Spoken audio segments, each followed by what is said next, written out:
This podcast is supported by Synthesia. Training videos shouldn't take weeks to make. Synthesia lets you turn text into professional, multilingual training videos in minutes. It's fast, scalable, and so simple anyone can use it.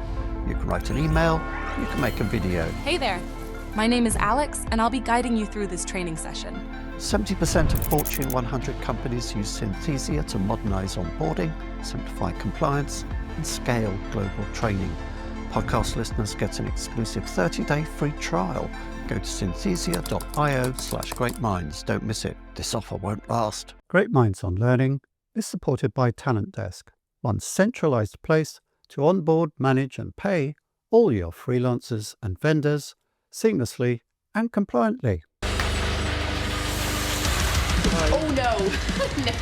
No.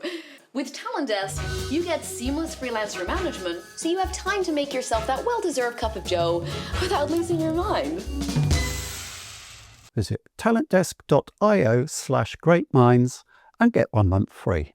Plus, more time for coffee. Hello, I'm Kate Fitzgerald from the Learning Hack team, welcoming you to Great Minds on Learning. In this acclaimed series, Professor Donald Clark joins John Helmer to explore 2,500 years of learning theory, from the Greeks to the geeks. The final episode before our summer break offers a lightening of mood. Our theme is Wellbeing. From the positive psychology of Martin Seligman to the capabilities approach of Amartya Sen and Martha Nussbaum, the idea that flourishing minds learn better has become deeply embedded in education, policy and public life. But how solid is the science behind the booming well-being industry? Are we confusing sadness with illness? And has happiness itself become political? Donald and John explore these questions through the work of theorists who helped shape our modern thinking on mental health, motivation and the good life. Happiness. Happiness. The greatest gift that I possess. I thank the Lord that I've been blessed with more than my share of happiness. These cheerful words come from the much-missed British comedian and recording artist Ken Dodd. Now, in this current season of Great Minds, we've visited some pretty serious and dark corners of the learning story. We've heard how punch-card computer technology played a part in the Holocaust, how Peter Abelard suffered castration, and Alan Turing a form of chemical castration that led to suicide, probably, in both cases for loving the wrong type of person. We've seen higher education in a state of crisis, under political attack. So it's with some relief that I introduce our last episode before the summer break on the subject of well-being. This time, like Ken Dodd, we're all about happiness. Or I am anyway. Because my partner in this endeavour has promised to inject a bit of Scottish gloom. Donald, I have to ask at this point if you've ever heard of a series screened on Apple TV Plus called Ted Lasso? Oh, yes.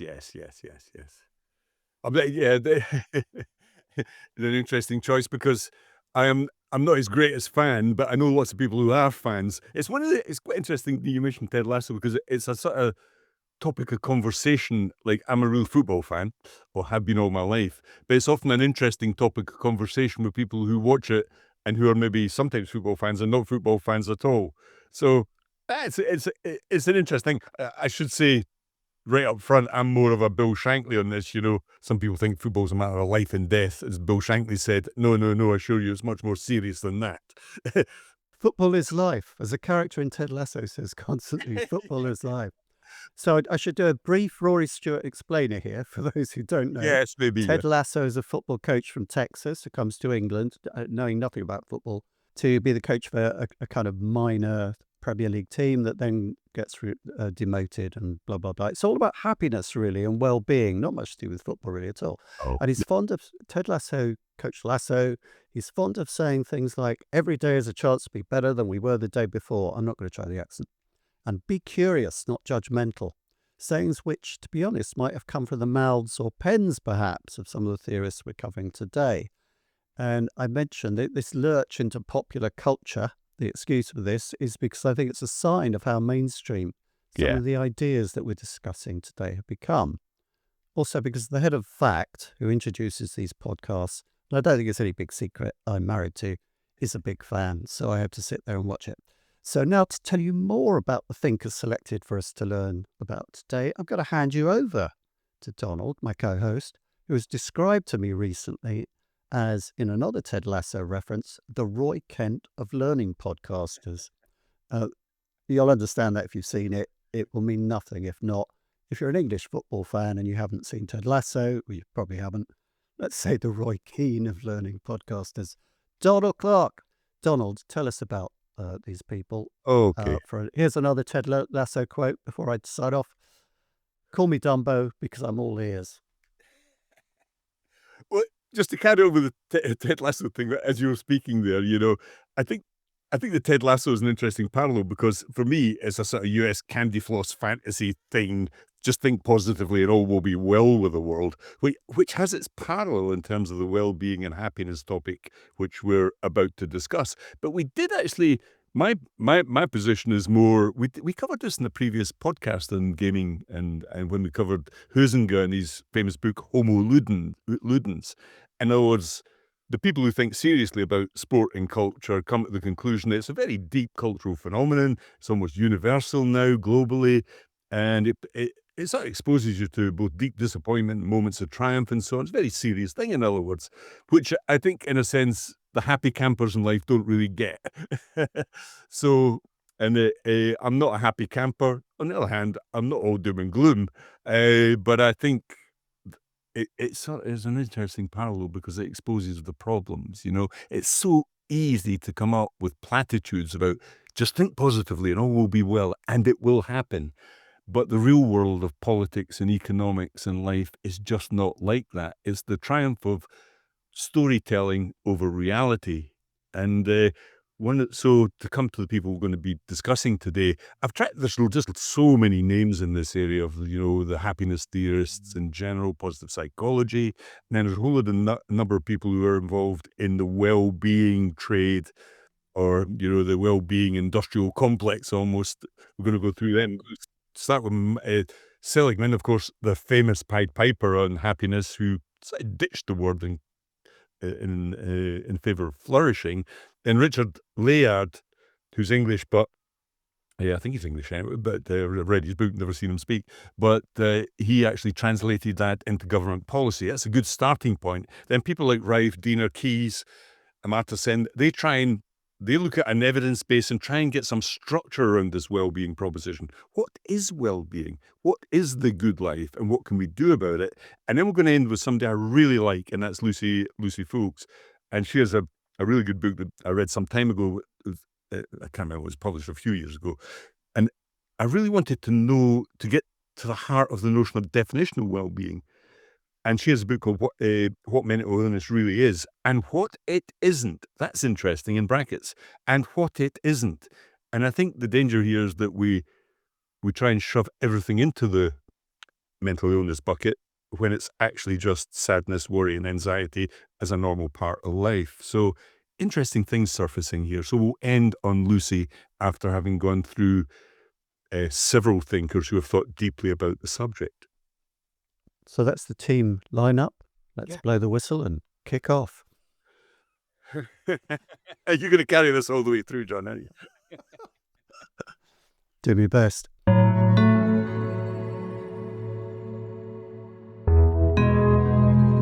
Martin Seligman, 1942, and he was born and still alive, and Richard Layard, 1934. Actually, Baron Layard. Martin Seligman was born in Albany, New York, and studied philosophy at Princeton before earning a PhD in psychology from the University of Pennsylvania, where he later taught. He's known for his work on learned helplessness and later for founding positive psychology. He has written widely on optimism, resilience, and well-being. Richard Layard, Baron Layard, he's actually got a lot of titles. P. Richard G. Layard, and he's actually a professor as well, so quite a lot there. He was born in London, studied at Eton and then King's College, Cambridge. An economist by training, he founded the Centre for Economic Performance at the LSE and has worked on labour economics, unemployment and happiness economics. He's a cross-bench peer in the House of Lords, and his work has directly influenced UK mental health policy. Seligman reportedly turned down an offer to be head of the US Central Intelligence Agency's, the CIA's, psychological operations in the 1990s. Donald, do you think there's much intelligence on display in the work of these two theorists? Well, I've started with Seligman for a very good reason, in that he, without doubt, has been the most influential of any of the theories we're going to discuss today. I described at the beginning him as a sort of Pied Piper of happiness. But he had a very important position because, just a little biographical detail, this was the president of the American Psychological Association, the APA, well known, and actually the founder of what's now known as positive psychology. And this is a serious academic, he was known, interestingly, for his work in learned helplessness in dogs and so on. But he became the father of positive psychology. And in doing so, I think he's done us all a great harm, funnily enough, because I think it was exaggerated and misleading. Now, it's not only me because Seligman himself admits that it was exaggerated and misleading and changed his mind. And then suddenly he comes out with a book called Flourish in 2011 now. That was some time ago, going, stop with the happiness word. This is all wrong. We had this debate in the 19th century with Mill and Bentham. It's much more complicated than that. And he completely shifted his view away from measuring happiness to understanding sort of general human sort of thriving in much broader terms. Okay. So I think, that he worries me, Seligman, because he said what all people do is latch onto the Seligman 1 and ignore Seligman 2. But generally, he, like the Pied Piper, has led us all up the garden path. Now, but to be fair, the one thing he did, which is often missed, I think, and people, when they think about positive psychology, he did, to be fair, think deeply about a model for well-being. And that's what today's podcast is about. And just to cover that really quickly, it's called the PERMA model. It's you can remember it from that little acronym, PERMA. So P for positive emotion. He thought, you put that right at the beginning. That's so important. You have to encourage positive emotions in people. He thinks we get hung up with negativity in psychology. He's wrong there. I think it covers a lot. E for engagement. You have to absolutely get engagement running through the whole thing. 3 is relationships. R for relationships. Terribly important in terms of your personal well-being and happiness. Who would disagree with that? That's fair enough. And then 4 is meaning. What meaning do you have in your life, whether it's in your job, in the context of your family, or your sense of purpose in life? And 5 is accomplishment. He thinks that accomplishment actually has a real causal effect. So the PERMA thing is positive emotion, engagement, relationships, I'll give it the right meaning, and accomplishment. Now, all of those come together in a sense within you. It's very subjective apart from the accomplishment one, but it's highly subjective in what he thinks well-being is. By and large, positive emotions. And there's a big problem with Seligman because it's really it's no accident he's from North America. This is a US Western individualistic view of the world.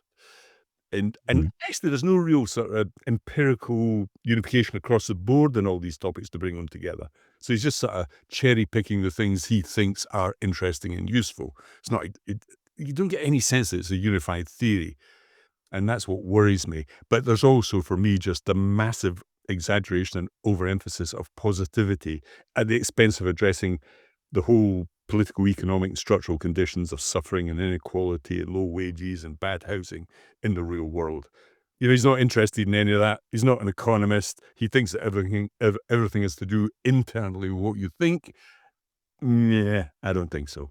So he's had this massive and profound influence, education and HR and L&D, even in clinical psychology, but I don't think it's been healthy or even realistic. So Layard's very different, I should say. The trouble is Layard really takes the happiness. He took Seligman 1, so happiness is a big word for Layard. He uses it in almost every sentence he ever uttered. And again, an academic, quite, I find him quite, even though he's interested in policy, he's an LSE Centre for Economic Performance and so on. He's one of those sort of, I think, dislocated and de-anchored academics who haven't applied this to the real world. To be fair, however, what Layard wanted to do and succeeded in doing is taking Seligman's stuff and putting it at the heart of public policy or government policy. And he's been doing that for a long time now. So for him, it's all about championing the economics of happiness. And that's where it's all gone wrong for me, I think, He thinks that this should be everywhere, Now, what goes wrong with all these theories? He himself ditched the original Seligman schema for all this, came up with his own. They all have their own little list of definition of what happiness is. And this is something that John Stuart Mill recognized in the early 19th century. It's really difficult to pin down this thing. For him, it's family relationships. That was the same as Seligman. But to be fair, he widens it out into external causes. Your financial situation definitely has an influence on your happiness. If you're weighed down with debt and can't afford, you can be unhappy very, very quickly. Your workplace provides a sense of purpose and identity, community and friends and family. Your health has a massive influence on all this. So to be fair to Layard, I think he was much more realistic and empirical than Seligman. But he also thinks that personal values and that finding meaning in life is important, which he got from Seligman, but probably himself as well, who would disagree with that. And then a rather odd one, although I quite like this one, he looked at freedom and political stability. Political stability is an interesting one, because when people feel that things are politically unstable, that values are being lost, their communities are being wrecked, work is not valued, you're working hard, but you're getting poorer, and that family relationships are being abandoned, nobody's having kids any longer. But, that general sense of economic pessimism takes hold. And I think he's written well on that subject. And who would deny that we're living in that sort of atmosphere at the moment? What was the period of his kind of peak influence, if indeed it's over, on the Labour Party? Was it during the Blair years? Yeah, well, his book was quite old. Now, his book was early 2000s, so that's Happiness Lessons from a New Science, where he put this forward, and he became immediately the sort of UK Seligman. So that was 2005. That's 20 years ago. And to be fair to that, he's very influential. He's in the House of Lords now. He influences policy all the time. And the problem for me is that individuals like Layard have far too much prominence in policy. So you get this de-anchoring of policy from the real world if the theory is wrong.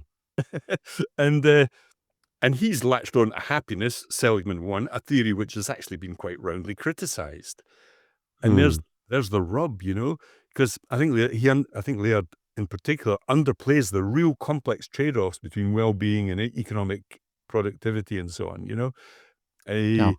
And the danger is, a very good example, we'll come to this. Lucy Foulkes has been massively critical of the idea that we should be giving kids lessons on mental illness in schools.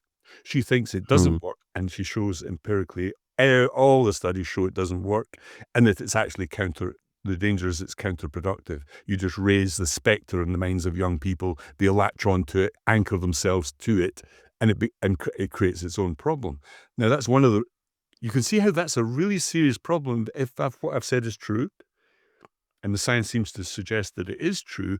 We're hurtling towards a world where, the well-being industry creates more unhappiness and discontent and a false sense of mental illness than anything else we have. And that should be really catastrophic. I did just tend on Layard as well, to answer your question. He also went... the really dangerous thing is he really highly influenced the work at the OECD. All the well-being frameworks you see from UNESCO, OECD, Layard's right in the middle of all of that because he knows politicians and he knows prime ministers. So he has access to those international bodies. So the whole thing spreads like a virus, A bad theory, bad recommendations and bad policy can suddenly become almost global through these organizations. And that's the danger. Okay. Before we move on, do we see in the work of these two people a different kind of approach to happiness based on the difference between the US and kind of European views of the subject? I mean, because we tend to forget happiness is kind of enshrined almost as part of the Constitution in America, isn't it? Health, wealth, and the pursuit of happiness. Pursuit of happiness in the UK is a fairly recent phenomenon. In the 60s, people began to believe it was good to be happy and all the rest of it. It's never really been a part of English culture, being happy. You kind of grit your teeth and get on with things. And you have kind of cliche phrases like poor but happy. Happiness was something that Dickens would see among the poor or misery, but it doesn't have that kind of central part in British culture as it does in American culture. Do you think that's right to say? I think it's absolutely right, John. And, I sort of hinted at that with Seligman. Those who tend towards psychological or subjective causes in the happiness or well-being debate are certainly more US than European or rest of the world in their focus. Highly individualistic, as you rightly said, it was enshrined even in the Declaration of Independence, but more importantly in terms of, the Bill of Rights. And that if you go through the American Constitution, it's all about the rights of the individual to bear arms, to do this, to do that. There's no sense of collectiveness, and therefore no sense that other things. De Tocqueville, of course, gave a great critique of that immediately after all this, but you can find it there. But I think you've uncovered something that's very true there. There's a big difference between the sort of European perspective in this, certainly, and other, of course. You take an African perspective, entirely different again. But some of these people are American and some of them are not. And the Americans tend to be much more oriented towards individualism and subjective deep root causes of either well-being or happiness.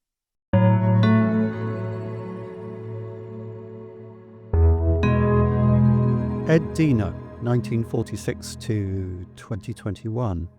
Born in Glendale, California, Ed Diener earned his undergraduate degree at California State University and completed a PhD in psychology at the University of Washington. A long-time professor at the University of Illinois, he became internationally known as Dr. Happiness, pioneering empirical research on subjective well-being and life satisfaction. He was instrumental in establishing psychological metrics for happiness and influenced the UN's adoption of well-being as a developmental measure. Diener once legally changed his name to Dr. Happy for a brief period to test whether it would make people feel better. Presumably it didn't, because it was only for a brief period. Donald, has reading Ed Diener's work made you a happier person, do you think? Well, again, he's a perfect. So Ed Diener, I put him here because he was the most extreme example, called Dr. Happiness, who latched onto the one word, which I say in the 19th century we Europeans dealt with quite adequately from moving from Bentham to Mill.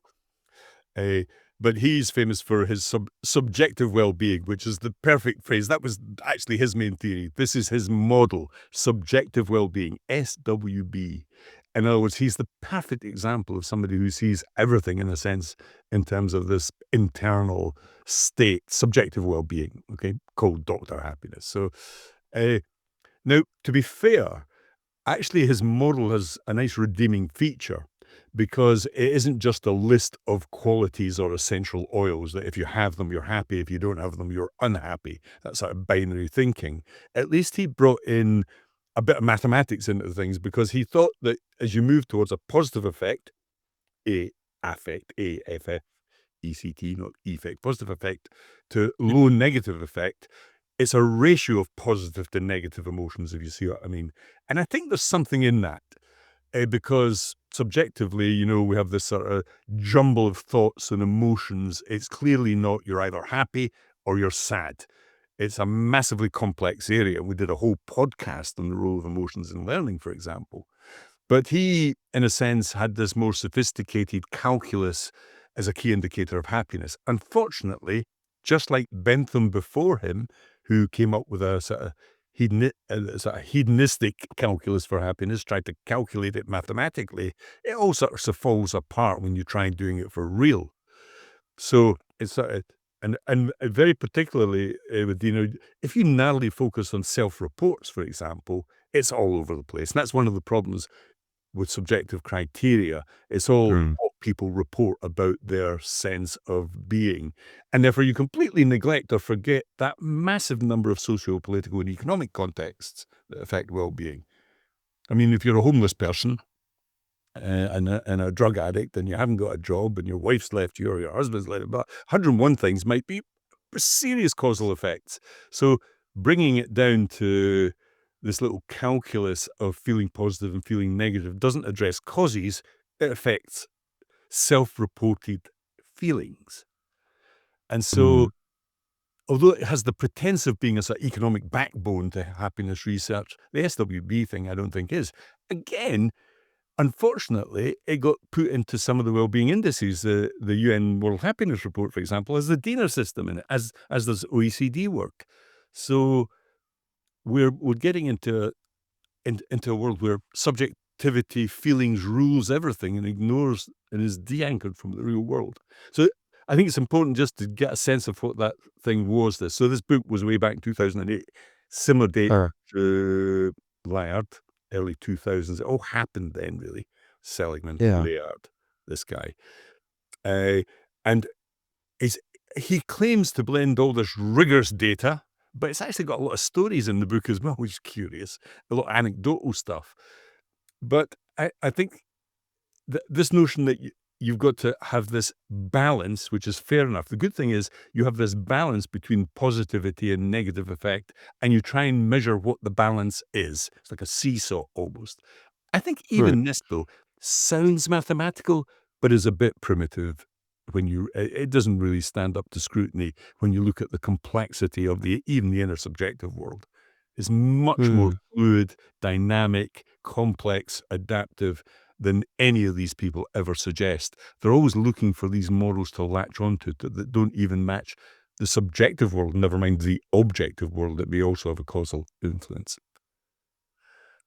Yeah, I think the accusations are that, these people talk in fridge magnets, but this is one guy who, he wrote about the new science of happiness. He's trying to make it empirical, he's trying to make it scientific. Do you think he succeeds in that? Well, the trouble is it's all based on self-reporting, and therefore is by definition it's not that empirical, right?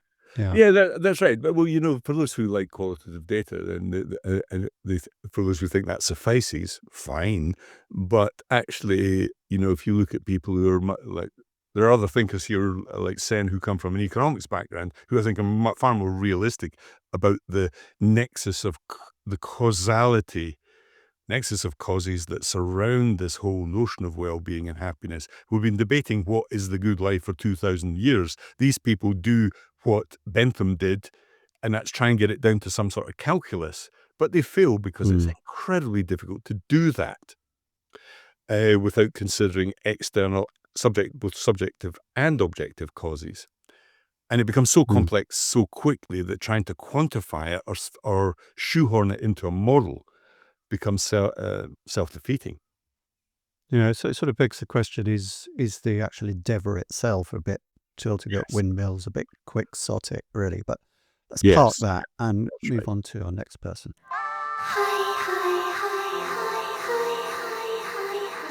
This podcast is supported by World of Learning Conference and Exhibition. L&D professionals, you need to be at World of Learning, the leading L&D event happening this 7th and 8th of October at the NEC Birmingham, UK. An unrivaled opportunity to learn, discover, interact and network. Register for free today at learnevents.com. Great Minds on Learning is sponsored by the Learning Technologies Awards 2025. When they announced the gold winner, we were, it's us. Wow. It was really a very, very special moment. It meant so much to win this award. It was a really proud moment for all of us. The Learning Technologies Awards brings together the best in global learning technologies. It's a highly prestigious recognition of achievement and innovation. Quality is very, very important, and learning technologies have got such an amazing reputation for quality. They're really rigorous. They're not sort of just handed out. You really have to demonstrate that this course has made an impact. Winning can change lives, build careers, and turbo boost learning in your organisation. Winning the award has brought a lot of recognition to our team, and it's really validated a lot of the things that we're doing for the group. It is such lovely validation. Basically, this confirmation that we're on the right track, that it makes impact, and that we're able to expand. Apply today at learningtechnologiesawards.co.uk.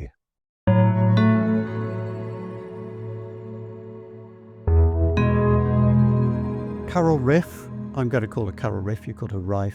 My pronunciation guide says Ryff, and as a guitarist, I think everything's a riff. Carol Ryff was born in Wisconsin and pursued her academic studies at Pennsylvania State University, earning her PhD in psychology. She later taught at Harvard and Princeton before returning to the University of Wisconsin-Madison, where she directed the Institute on Aging. She's best known for developing a multidimensional model of psychological well-being, encompassing factors such as purpose, autonomy, and self-acceptance. Ryff has emphasized the intersection of well-being with aging and social inequalities. It's worth pointing out that these are a very old group of people that we're dealing for the most part That's here. correct. Yeah. So maybe old people know more about happiness. It'd be nice to think so. She has collaborated, although both of us have been to funerals this past week, so that comes into it as well. She has collaborated with neuroscientists and biologists to link well-being with gene expression and inflammatory markers in the body. So there's kind of an appeal to science and biology, human biology here as well. Donald, how does she move our knowledge forward in this area? Yes, you're right. She goes back further than the others because, and she's a very odd case in this world, quite unusual in a way, in that she almost became famous by accident. So way back this is going back to the 90s of 1989, the paper that she wrote on this, she introduced the concept of what became known as the Ryff scales. In other words, this is another almost hedonistic calculus trying to get some essential oils around to be fair, she didn't use the word happiness. She concentrated on the phrase well-being, which is why I think people latched onto this nice and early. That word is now far more commonly used in, let's say, HR or L&D than happiness. Well, there's a well-being shelf in Holland and Barrett and Infinity Foods and all these places. I mean, it's got quite a sort of medical valence in retail, at least. Yeah, that's right. Imagine going into a bookshop and there was a heading saying happiness. You'd think it was full of like Spike Milligan books or something, even though it'd be like joke books. But well-being was her thing. Psychological well-being, the PWB model, which she called it. It was a nice bit of branding, really, because it really took off. And she was one of those people who that paper was fed into everything. So what is the PWB? The psychological well-being, or what's a Ryff scale, if you want to call it, and that's what people have called it. The first one is, and this is very American and individualistic. It's almost as if it's right out of the American Constitution. Number one, autonomy. What a surprise. Autonomy, a sense of freedom. And I think there's something in that, certainly. I think if you feel a sense of agency, you feel as though you're in control of your life, then that can result in a more positive outlook in life and perhaps a healthier outlook. So autonomy is number one. Environmental mastery widens it out. In other words, you have control over the world in which you live in, your finances, choosing the right job, control of your children, whatever. So autonomy, number two, environmental mastery. And then it goes back inside again, personal growth, positive relations, purpose in life. She's a philosopher by training, by the way. So that whole notion of getting meaning in life. And self-acceptance. It's an interesting one. In other words, these are very subjective criteria. Okay? And the trouble here is, I think some of these things overlap badly. And they provide a massive problem, because how do you measure this stuff is a problem that Bentham had, Mill had, and still these people don't seem to have gone back and read that base stuff.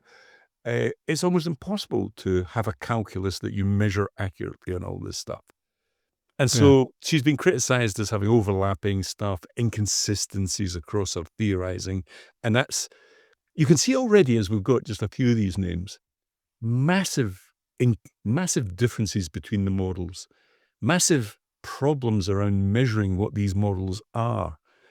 No solid theory is emerging at the heart of this endeavor on well-being. What hedonic models that don't quite measure up, to be frank. Yeah.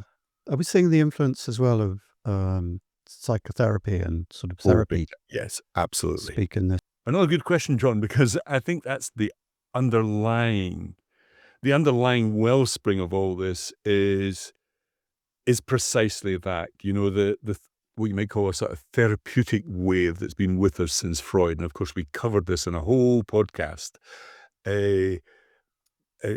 But I think it's more than that. I think that educators and parents are sort of I mean, I've taken the therapeutic culture and think that everything's a subjective problem, and if only we do this, that, and the next thing, they will be cured.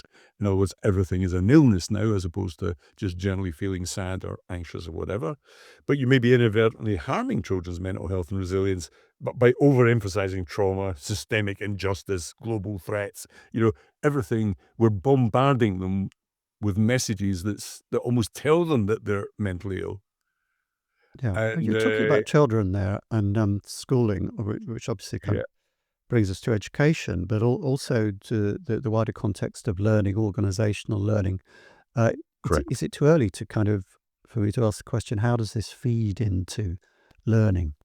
Oh yeah, well, we can cover that certainly, because in L&D terms, it is quite clear now. The evidence, let's go back to the empirical evidence about what's happening here. It's quite clear that well-being initiatives in the workplace do not work. I have to really emphasize that do not work. All the evidence is pointed towards a huge waste of time and money in terms of, various initiatives within the workplace. So the most amazing study of all for me is the Jones study, and that was 2018. What do workplace well-being programs? That was do? Do they do anything? Now that's 12,000 employees, John. That's quite a big sample. Okay, randomly assigned into groups. Conclusion: no significant causal effects on the treatment of treatment on the total medical expenditures, health behaviours, employee productivity. Even self-reported health status in the first year, no effect whatsoever. Huge sums of money. Did it reduce sickness? No. Did it result in staying in your job and getting promotion or a pay rise? No. Did it reduce medication or hospital visits? No. This is true of almost every one of the 37 features they tested. In other words, we have definitive evidence almost that this stuff isn't working, and we've had recent evidence of a UK trial that came up with exactly the same thing. So, and the problem here is that HR think they have the right to take over the role of therapists and suddenly become responsible for the emotional welfare of employees. I think this has been a big mistake. One, they're not qualified to do so. And secondly, they don't look at the empirical research as to whether it works or not. And three, it's all a bit hokey and haphazard. It's implementation. To broaden that out a bit, Yeah. there is a kind of left-wing narrative to all this stuff that what the well-being happiness movement is about is it's a neoliberal thing, because everything's a neoliberal thing. People like me. And what it is that in the old days, companies used to look after individuals. My Auntie Joyce used to say Marks and Spencer was the best employer in the world and blah, blah, blah, because you had these paternalistic firms that would look after people. With neoliberalism, Reagan and Thatcher, all that disappeared. Suddenly, employees were units of productive capacity. Prime duty of the firm was towards its shareholders.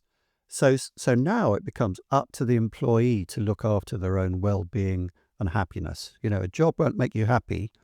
You've got to make yourself happy so that you can be worthy of your employment. And that's the part of the turnaround that we're seeing here. Yeah, in a funny sort of way, I think the therapeutic culture is the most neoliberal thing imaginable in the workplace. In other words, we, the managerial class, are going to take over the surveillance, the supervision and management of your feelings. There's not, I mean, since when did people think that was perfectly acceptable and normal? And that's true in both education and employment. But there's a contradiction there, isn't there? Because the neoliberal, narrative that I just laid out there would tend to think the company is a bit hands off and we don't help you. Yeah. But in fact, it's kind of moved round now so that we'll teach you how to look after yourself. And we don't have paternalistic capitalism anymore, but we have a weird kind of maternalistic capitalism. It's like, come to mama. Come to the HR department. We'll give you a big hug and make you happy. And I think that's is right. That what you're saying? And yeah, I think that's right. And I think it's counterproductive, because you have a whole generation who think that being sad is depression, being anxious is a clinical condition almost, and it's almost being primed to see themselves as having psychological problems. But that's not what the workplace is about. So, and then for many people, they become trapped in the welfare system because of this, which is an even bigger tragedy, and I think that's become a big, big problem. And I think if we carry on with this, we're going to be in big trouble. But I think you're right. The contradiction is that it's the most neoliberal thing imaginable that people take. It's almost Orwellian in terms of corporations managing, surveilling, and trying to cure you of feelings that are inappropriate. It seems bizarre to me. Honestly, I've been, as you know, I've talked about this a lot over many, many years, but I find it almost distressing that should have happened. Yeah. Okay, so we're at halfway point here. It looks bad. The mood in the Wellbeing dressing room as we leave the pitch is going to be a bit down. I need Ted Lasso in there to give them a pep talk and send them out fighting for the second half, perhaps. So let's move on.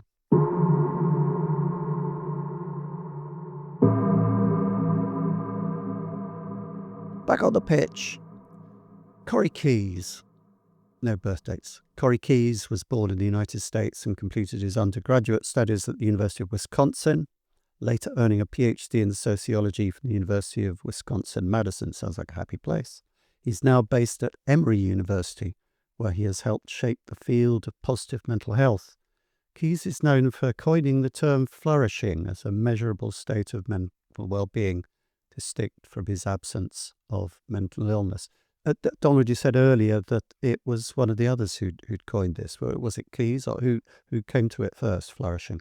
Oh, well, flourishing is Corey Keyes' main theory, but of course that was exactly what Seligman, the name of his book, is flourishing. Yeah, that's right.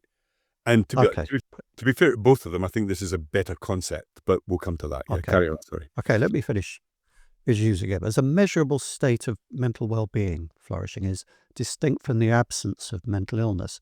His dual continua model of mental health has influenced public health strategies worldwide. Keyes once served as a member of a UN advisory panel on measuring happiness and human development. Donald, how does his contribution to the field measure up? Yes, I rather like this direction of travel, as it were.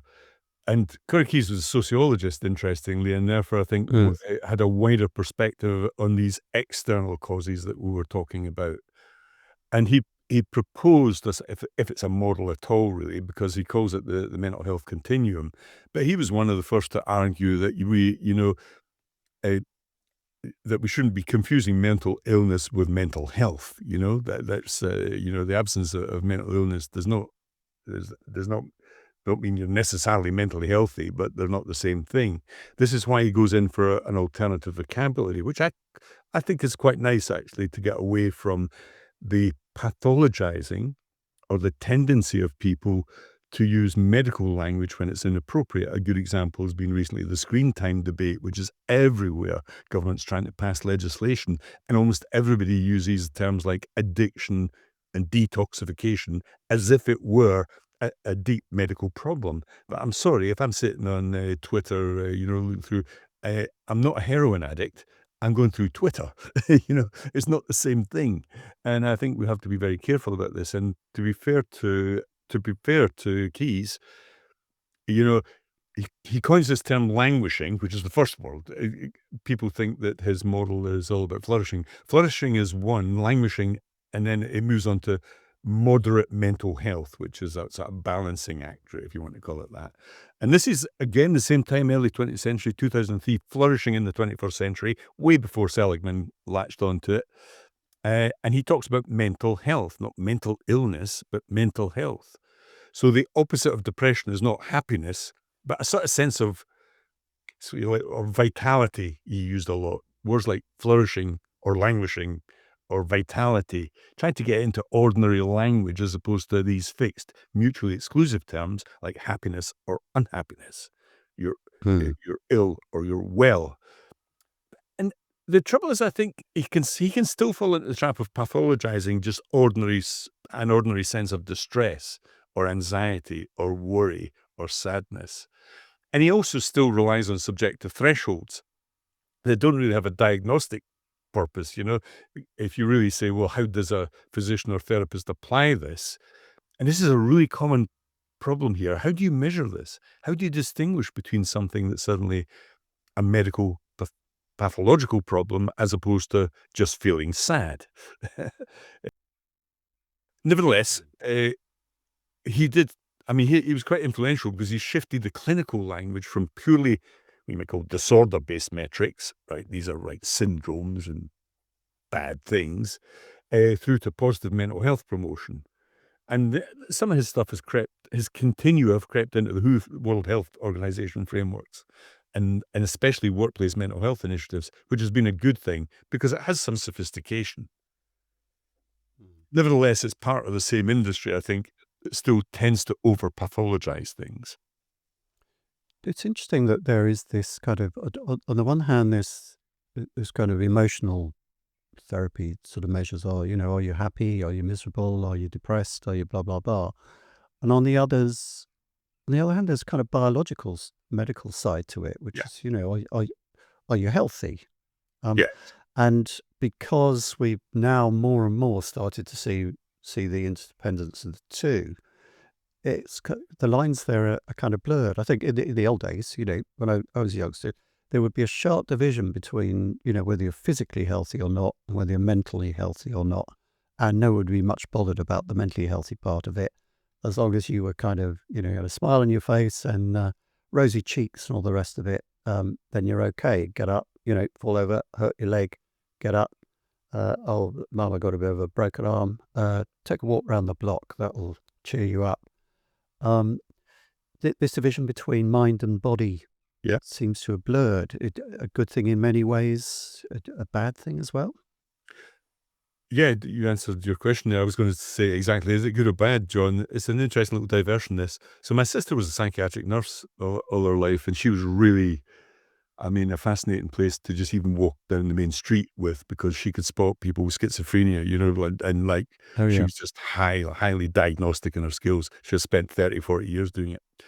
And she used to talk quite a particular fashion about this. So there's some conditions, for example, like schizophrenia, which are really serious. If you look at it in detail, it's debilitating. And schizophrenia has a genetic component, as does autism, interestingly. But it's complex. The danger is in moving everything into a genetic component and over-egging this, because there's genetic components that are identifiable and can be quantified almost. And then there are general genetic things that are amazingly complex in terms of their causality. And that's why I'm always reluctant to take that evidence prima facie, because it's often more complex than an individual paper or trend would suggest.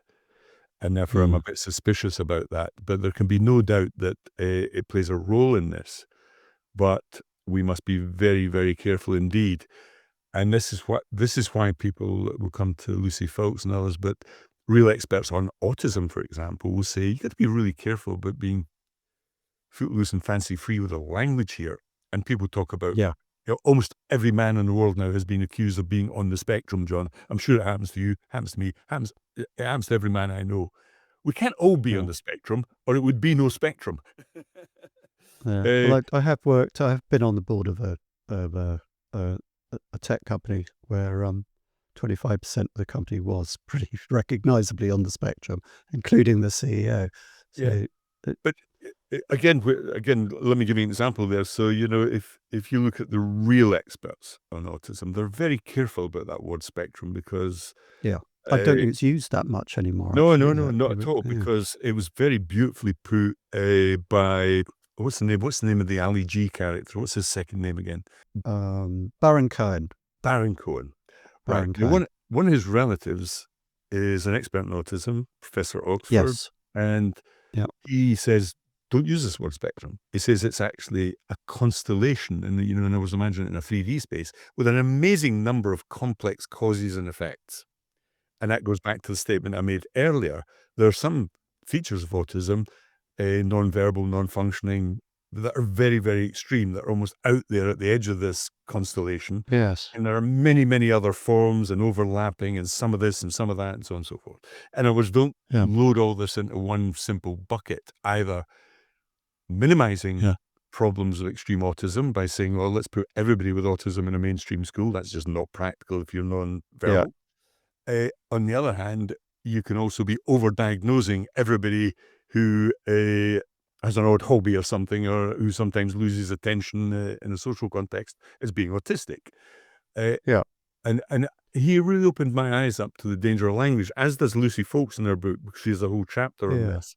And many more. You saying that, Donald, and bringing up the metaphor of a constellation just makes me think how potentially dangerous it is to map this onto phrases like happiness and sadness. And Indeed.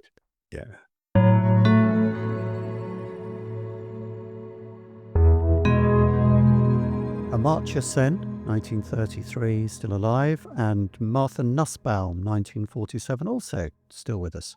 Amartya Sen was born in British India, in what is now Bangladesh, and studied at Presidency College in Calcutta and Trinity College, Cambridge. A Nobel Prize-winning economist, he's renowned for his work on development, justice, and capabilities, the latter developed in collaboration with philosopher Martha Nussbaum. Nussbaum, born in New York City, studied at NYU and Harvard, and has taught at Brown and the University of Chicago. Drawing on classical philosophy and feminism, she extended the capabilities approach to include education, emotion, and gender justice. Sen once considered becoming a Sanskrit scholar before turning to economics. Nussbaum is an accomplished operatic singer and has performed publicly. Donald, are you singing from the same hymn sheet as these two when it comes to well-being? Don't worry, we'll be back to footballing metaphors very quickly. In one word, no.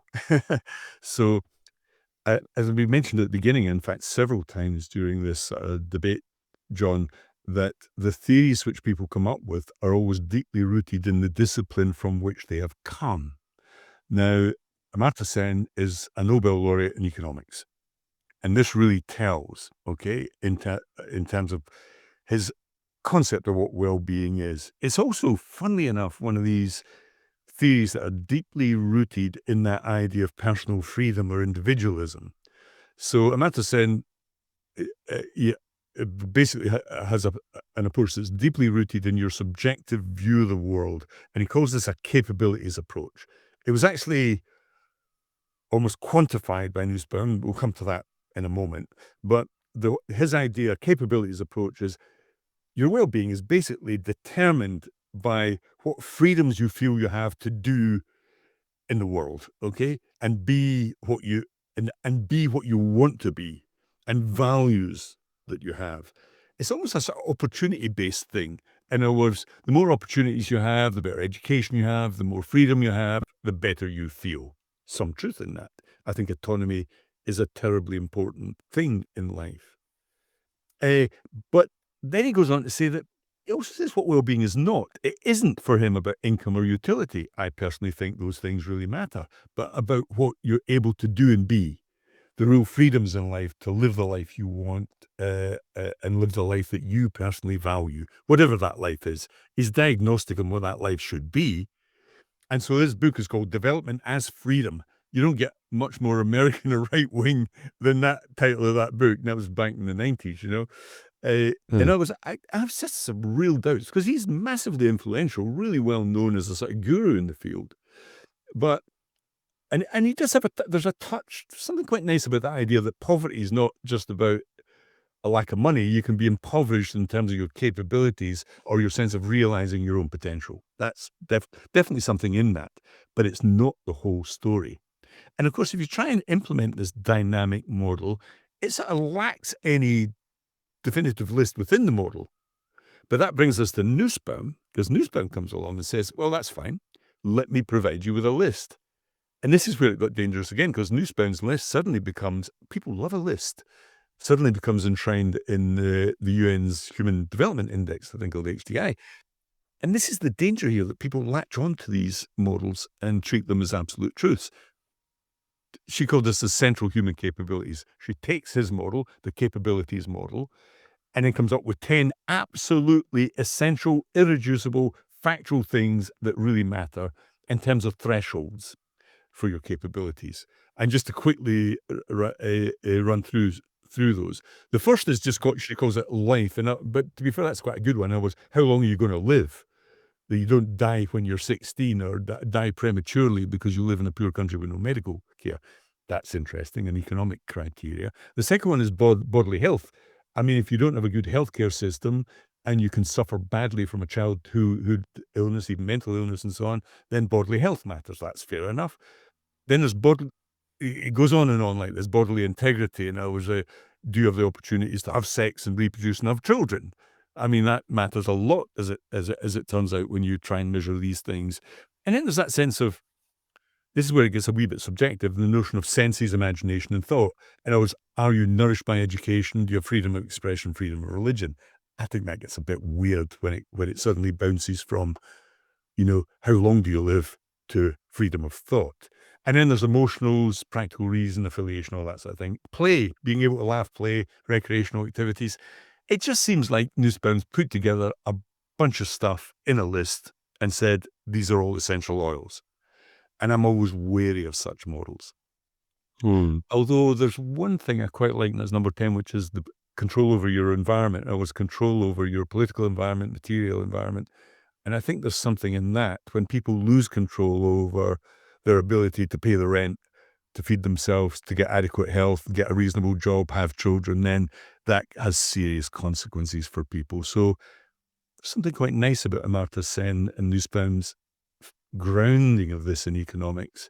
On the other hand, it's all over the place when they come up with these lists or models.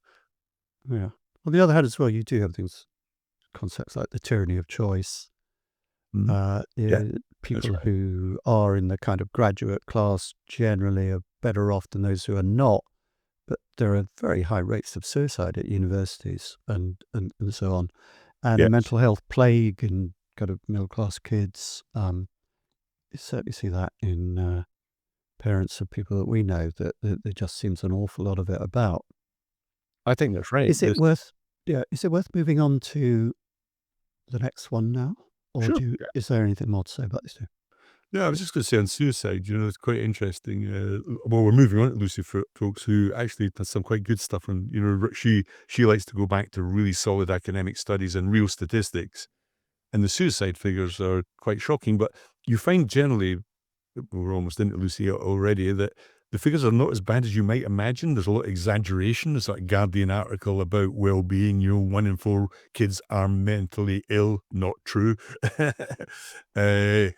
But you can measure suicide because it's a digital event. It's either happened or it didn't. And it's interesting there that the rate is much, much higher amongst men and boys, but is rising slightly, but not as fast as some people imagine. Particularly a problem in higher education, interestingly, given the pressures that people are under there. You're champing at the bit here as manager of Team Skeptic to get your star player on the field.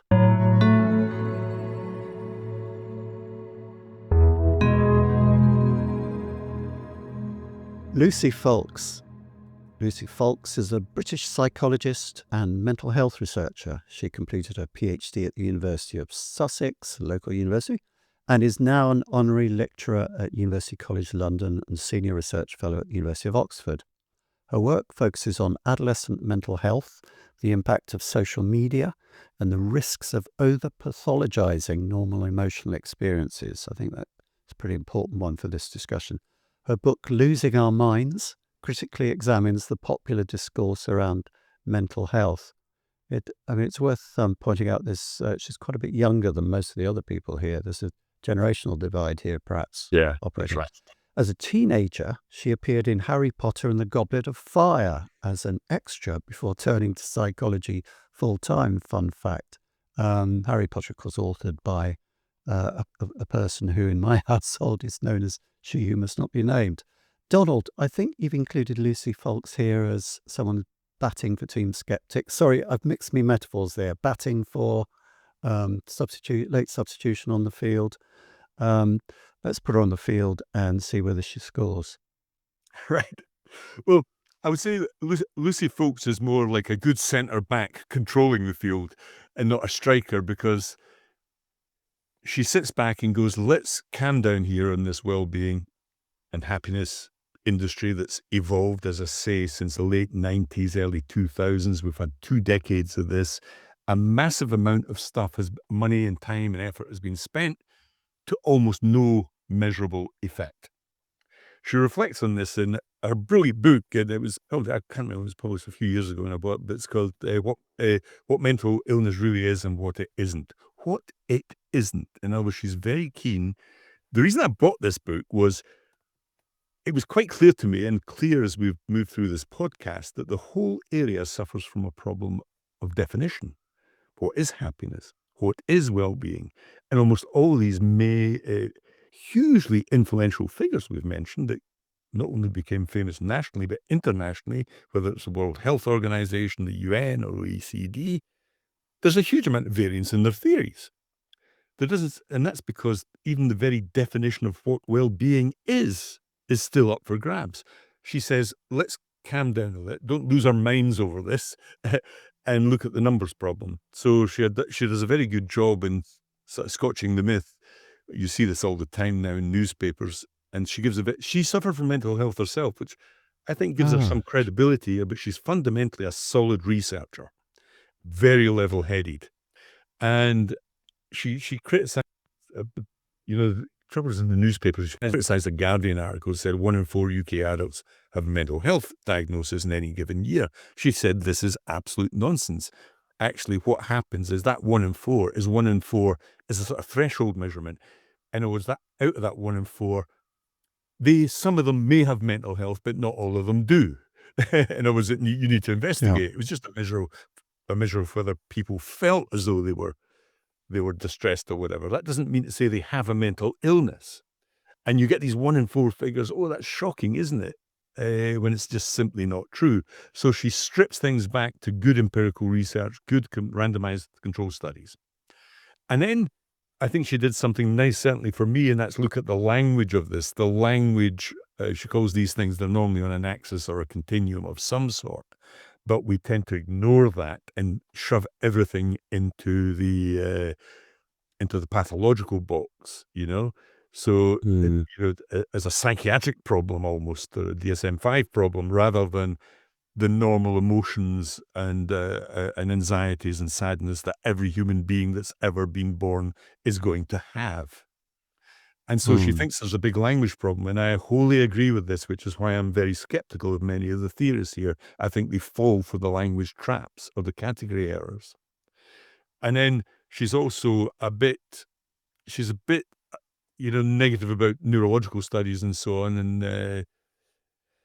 that, social media hashtags around depressed and panic and illness and well-being. She thinks that in itself is a causal factor. In other words, our own brains mislead us into thinking we're mentally ill because people keep telling us that we are. I thought she was just really good. She's really good at writing about this, but also grounds it in solid studies showing that is actually the case. And then I think her expert was really in adolescence, this area. That's when it all goes wrong for a lot of people.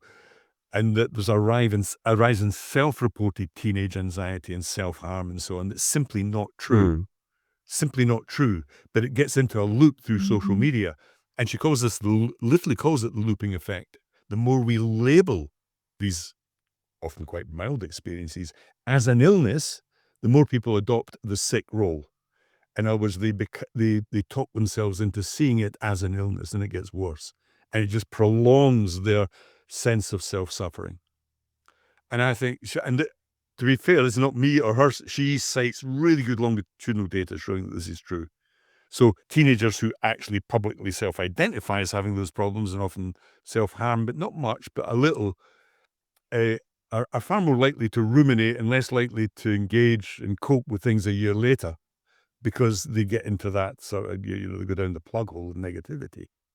And then I think that she brings to the surface, and this is true of most modern theories, and that's the role of social media or the media in general. She calls it the sort of media mirror. In other words, we reinforce this medical model, an epidemic of depression, an epidemic of depression, as if it were like COVID. And then she said that the figures, by and large, that you see in the press are largely wrong. They don't have margins of error. They falsely celebrate diagnosis with identity, another big problem I think she surfaces quite nicely, and also there is this assumption which she disagrees with, that therapy is the inevitable next step for everyone. And I think that's where I also agree with that. I don't think therapy is a necessary condition for solving some of these problems. And she, like me, thinks that the really underlying risk landscape here is, housing, secure work, your local park, physical, political, and economic and social issues that need to be solved. And that we'll always have this talk about well-being until we solve many of those deep-rooted things. And and so, she just cautions against this diagnostic overreach. Okay. Yeah, I think this episode, more than any of the others, has kind of highlighted to me the danger of binaries in the language we use. I And, wholly agree. well, unwell, physical, mental, and so on. I mean, you do have to be really careful with this, because I know people who, as parents, have children who are really very deeply unhappy away at university and so on, and like have to go and be fetched and just can't continue their studies and so on. But in a sense, it was ever thus. I mean, there was, back in the 70s, I think, people were alarmed at the high rate of suicides among people attending university, undergraduates then. Yeah. But there was a lot of sadness, a lot of literature that people like me like to read in those days was around kind of sadness, nausea, alienation. Mm-hmm. Those feelings were sort of not exactly aestheticized, but they were discussed and handled emotionally by people, usually in a much more kind of in a way within the bounds of kind of art and culture and music. Even music, of course, is full of aberrant emotional states and so on. And now, as you say, it's much more medicalized. And it's interesting how it's come into the language, that people say, oh, I'm sorry, I'm zoning out now because I'm ADHD, or because I'm on the spectrum. Let me do the planning schedule for our meetup, or people are all the time claiming now to have ADHD or autism or whatever in a jokey kind of way. It's just amazing how mainstream it has become, and it just never was like that. And there is another thing about the danger of binaries I wanted to say, is that things like depression can, at one end they can be really quite severe, like the depression that Spike Milligan suffered from. He had to be hospitalized. On the other hand, there is there's medium depression where you can work and live as normal, but you have some off days. That's what I got diagnosed with. And then there are people who are just depressed because, for a reason, somebody died, there's bereavement and so on. And all the points along that scale, and as you say, it's a constellation, sadness, happiness. Some people are too happy. Yeah. They're sort of constantly happy, like Ted Lasso, who actually has a breakdown and has to go to a therapist. I'm going to have to go back and watch this. Yeah. Yeah, you're going to have to watch it. It rewards a bit of, kind of sticking with it, and it's very funny. So I think now it's time to move on to summing up. Yeah, sure.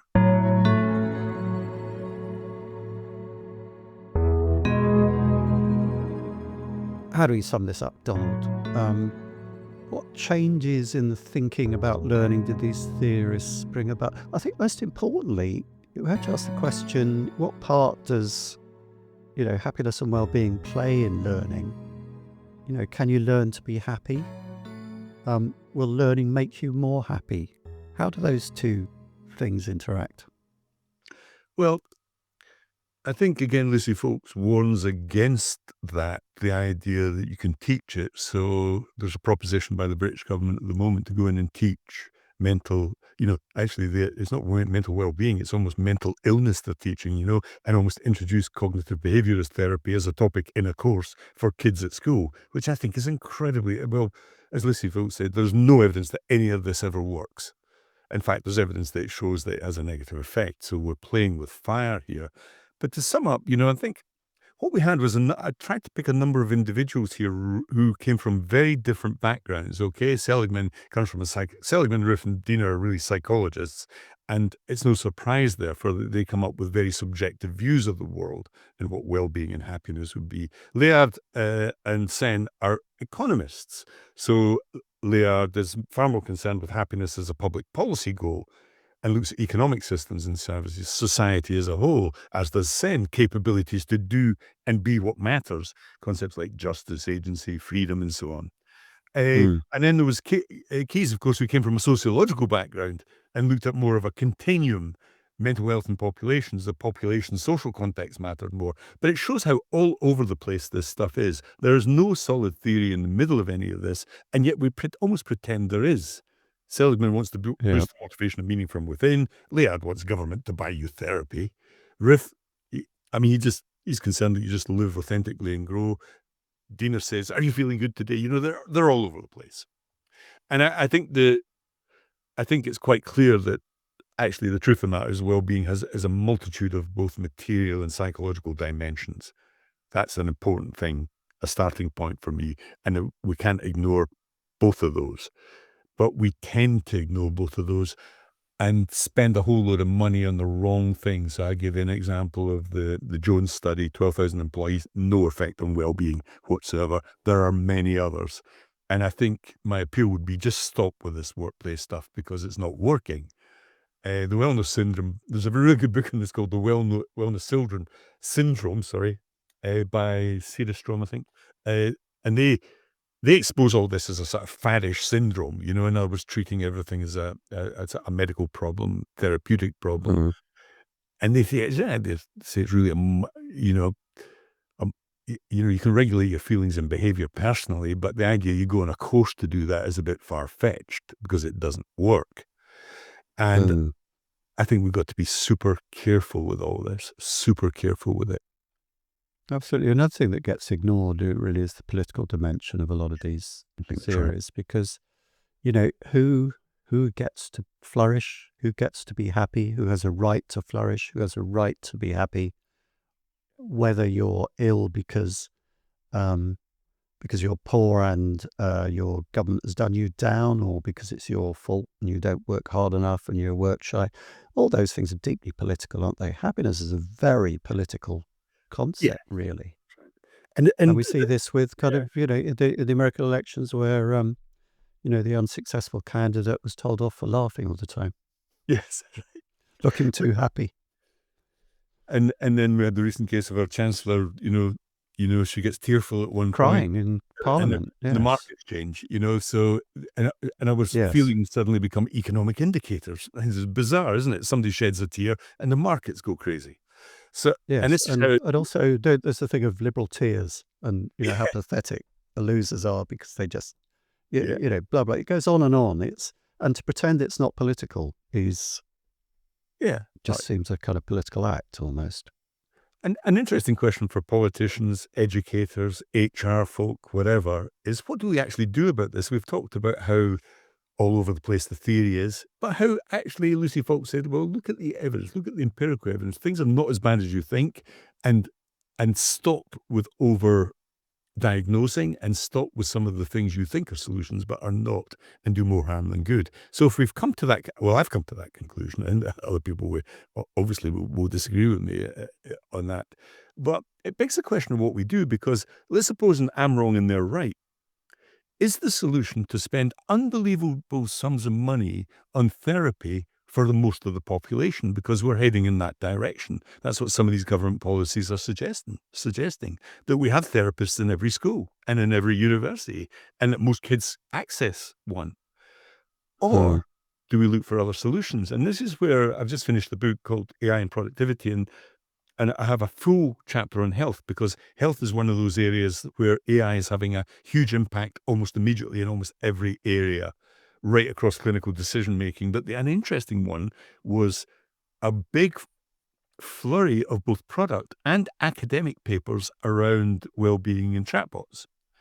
And it struck me that if we have a problem, let's say we whatever the problem is, the chatbots have come out of nowhere really on this. Well, not entirely, since we go back to Eliza. Eliza was a sort of therapeutic chatbot way back in the 60s. AI has been on the bench all the way through, itching to get into the game, and now here it arrives, a late substitution in injury time. AI enters the field.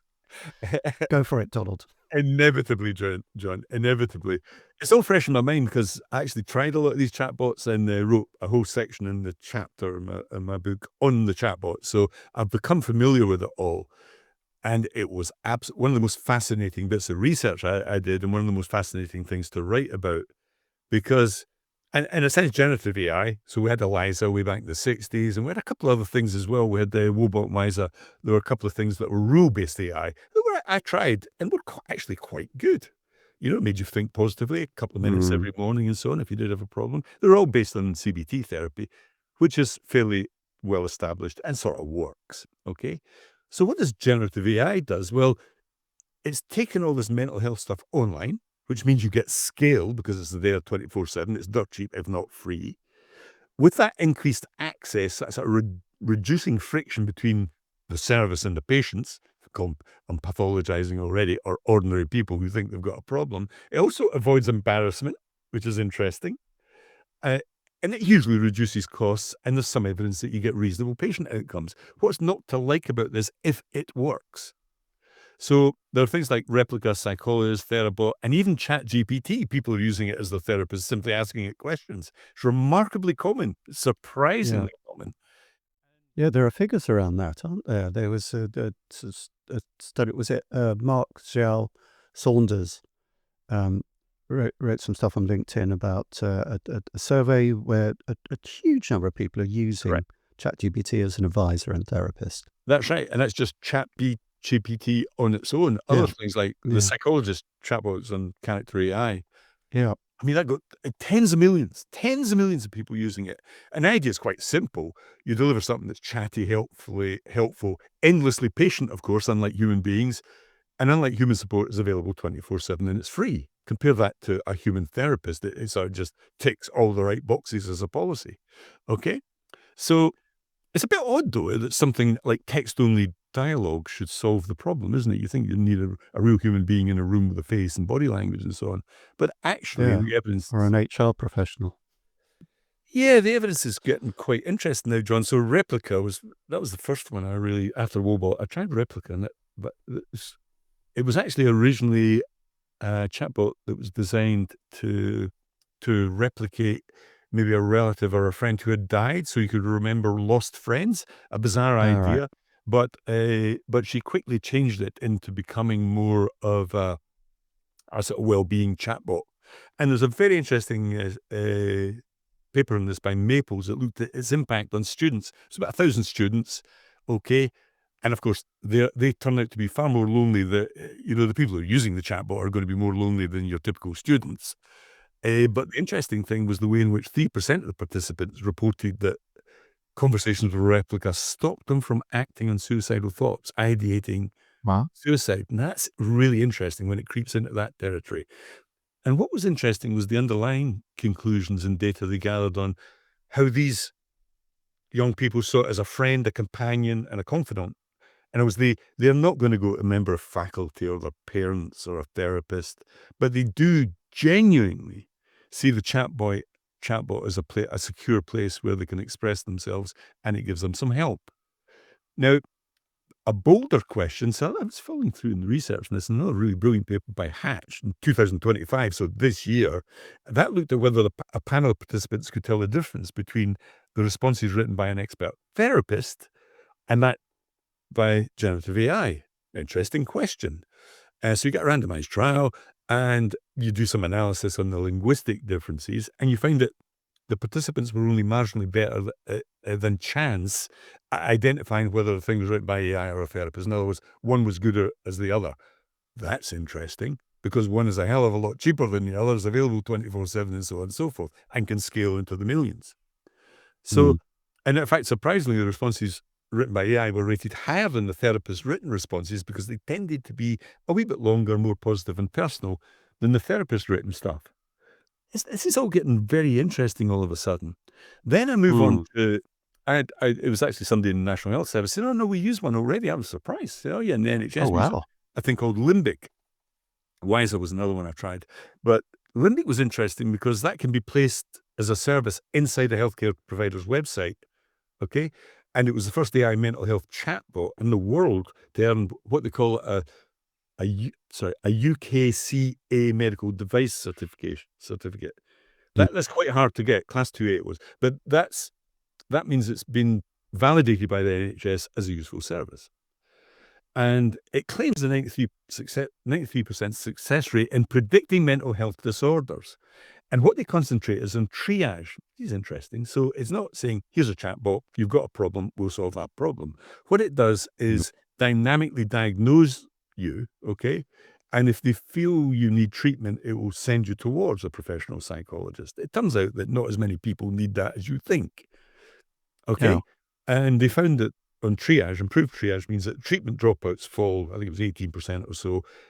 And then unnecessary changes to treatment plans are also avoided. So you save loads of money and loads of time. And then there was a massive study in this. It's 130,000 people by Haptic on Limbic. This is in the context of the NHS. England's NHS did this and saw that NHS services were using the chatbot. So a 50% increase in referrals from people from ethnic minority backgrounds. Now, it's a well-established thing that some groups in society are not well served by the NHS on mental well-being and health. And actually what the system did was right that wrong, as it were. That's a really good treatment. And then other studies, these are all 24, 25 studies, very recent on a thing called Therabot, which I really did like. And that was put through a medical trial with about 100 patients or so. But then again, that claimed to deliver statistically and clinically significant results after only 8 weeks. Okay. And again, the deeper analysis showed that Therabot really was treated by the people who used it as a similar to in-person therapy. You know, sum it up that way, it really did work in that sense. So one could come to the conclusion, and I am coming to the conclusion rapidly, that because these things are cheap, free, scalable, they do all sorts of things, not only in terms of triage, but sometimes sorting problems out for people, that we should be immediately looking at this as a potential solution. And indeed, Wes Streeting is. The good news is our government are actually... Wes Streeting, that's the, for US listeners and viewers, that is the UK, is he Home Secretary for Health? That's correct, yeah. So, and then there's an even wider thing, which I think is really fascinating as well. When I said, well, how far can I take this? And there was a study by someone called Alum, 2025, that uses AI to analyze Twitter and now X posts to identify sensitive linguistic and emotional sentiment cues. Analysis, yeah. So deep analysis on very large data sets of language, trying to look for emotional cues linked to the ideation of suicide. Isn't that interesting that we could perhaps be looking at that? Now, it claimed to have a very high rate of accuracy and so on. In other words, on one side of the balance, we have incredibly expensive, rare expertise through face-to-face therapies that may be necessary for serious cases. And can be hit and miss. People in my friendship group report sort of like 50-50 with therapists. They either get a good one or a bad one. It's not much in between. Yeah, I'd imagine that if you look at a distribution curve on this, it's probably, a whole lot of stuff that are okay in the middle, but some really bad stuff on the left and some really good stuff on the right, as always. Yeah, scientifically, but yeah. Yeah, but the good thing about chatbot is it can be 100% will be what it is all of the time, 24 hours a day. It's not whether it's good or bad, it will be what it will be. And if it's good, in other words, you've built into the delivery, it's almost like building good pedagogy into a personalized tutor. If you build good therapeutic principles into the AI chatbot, then that's great. You can see how that's going to start to work. And we're already seeing examples of the avatar world. In other words, you're speaking to a real, you're speaking to a face that looks sympathetic. And that face can be male, female, your ethnic minority match and so on, to make it more empathetic and sympathetic. So I think this is moving at an incredible rate. As I say, all these papers were 24, 25. Many of them were looking very, very positive indeed. And I would suggest that this is something that people like Layard, the trouble is they tend to be out of the AI loop and looking at old traditional solutions to problems which are expensive. This solution scales. Donald, the ref is looking at his watch. There are people on the pitch. They think it's all over. It is now. Thank you very much for that. And viewers and listeners, you can hear us all again in the autumn. With any luck, we'll be covering the global south and learning there. Thanks a lot for today, Donald. I think, John, I'd like to think that I brought on my star bench substitute and we scored in the last minute. Scored a winning goal in the last minute. You brought your A game, Donald. That was fun. Thank you. Great Minds on Learning comes from the Learning Hack team and is produced by John Helmer. The podcast is based on a series of blog posts written by Donald Clark, and we thank Donald for his kind collaboration in this project. We'd also like to extend a heartfelt thanks to our sponsors for this season.